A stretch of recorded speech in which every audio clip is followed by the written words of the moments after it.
Assalamualaikum warahmatullahi wabarakatuh. Bismillah, alhamdulillah, alhamdulillahirabbil alamin, wa bihi nasta'inu ala umurid dunya waddin. Wassalatu wassalamu ala asyrafil anbiya'i wal mursalin, sayyidina wa maulana Muhammadin wa ala alihi wa sahbihi ajma'in, amma ba'd. Pemirsa yang dirahmati Allah Subhanahu wa taala. Al-Kisah Alqamah yang hidup pada masa Rasulullah, rajin beribadah, berakhlak mahmudah, beramal istiqomah, pemikirannya yang fatonah dan selalu bersedekah. Akan tapi sayang, sungguh sayang, setelah berumah tangga beliau lupa kepada ibunya. Karena itu terpaksalah sang ibunda tinggal sendirian dan berhati kecil terhadap anaknya Alqamah. Singkat cerita, suatu hari Alqamah sakit keras, sehingga sanak saudara kumpul di rumah Alqamah dan menalkinkan kalimat tauhid. La ilaha illallah.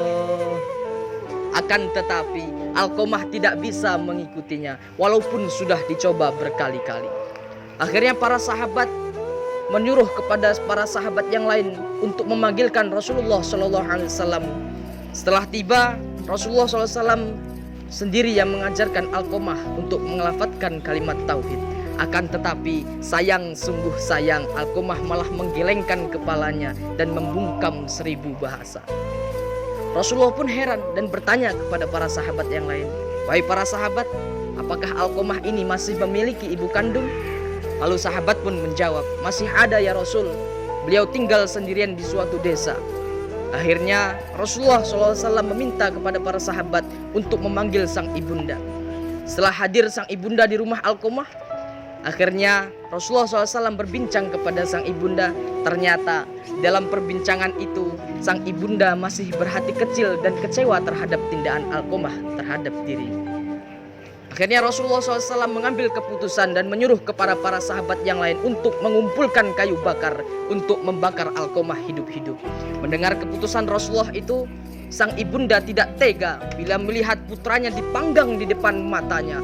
Lantas sang ibunda berkata, "Wahai junjungan alam, Nabi akhir zaman, janganlah engkau bakar anakku, biar aku maafkan segala kesalahannya dan kurelakan pengorbananku untuknya." Pemirsa yang dirahmati Allah Subhanahu wa taala, dari kisah di atas kita dapat mengambil beberapa hikmah. Di antaranya yang pertama, bahwa kita manusia tidak hanya cukup taat kepada Allah Subhanahu wa taala jika tidak taat kita diiringi taat kita kepada kedua orang tua. Yang kedua, seburuk-buruknya orang tua tidak akan tega bila melihat anaknya celaka. Dan yang ketiga, Rasulullah SAW, Rasul yang mulia sekalipun, tidak akan mampu memaafkan anak yang durhaka kepada kedua orang tuanya. Allah Subhanahu wa taala berfirman dalam Quran surat Luqman ayat 14. A'udzu billahi minasyaitonir rajim.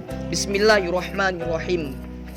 Wa wassaynal insana biwalidayhi hamalathu ummuhu wahnan 'ala wahnin wa fisaluhu fi 'amaini anishkurli wa liwalidayka ilayyal masir. Yang artinya, dan kami perintahkan kepada manusia untuk berbuat baik kepada kedua orang ibu bapaknya. Ibunya yang telah mengandung dalam keadaan lemah yang bertambah-tambah, kemudian menyapihnya dalam masa 2 tahun. Karena itu bersyukurlah engkau kepadaku dan kepada kedua orang ibu bapakmu. Hanya kepadakulah kamu akan kembali. Dari ayat di atas mengatakan bahwa ibu adalah sosok wanita yang mulia yang telah mengandung kita selama 9 bulan 10 hari, yang telah melahirkan kita, menyusui, mengasuh sehingga kita tumbuh menjadi anak yang sehat. Maka dari itu, marilah kita selalu mencintai kedua orang tua kita, terutama ibu. Karena apa? Ridallah fi ridal walidain wa suhtullah fi suhtil walidain. Ridhonya Allah terletak pada ridhonya kedua orang tua, dan murkanya Allah terletak pada murkanya kedua orang tua.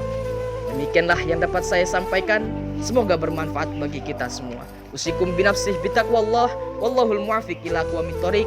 Wassalamualaikum warahmatullahi wabarakatuh.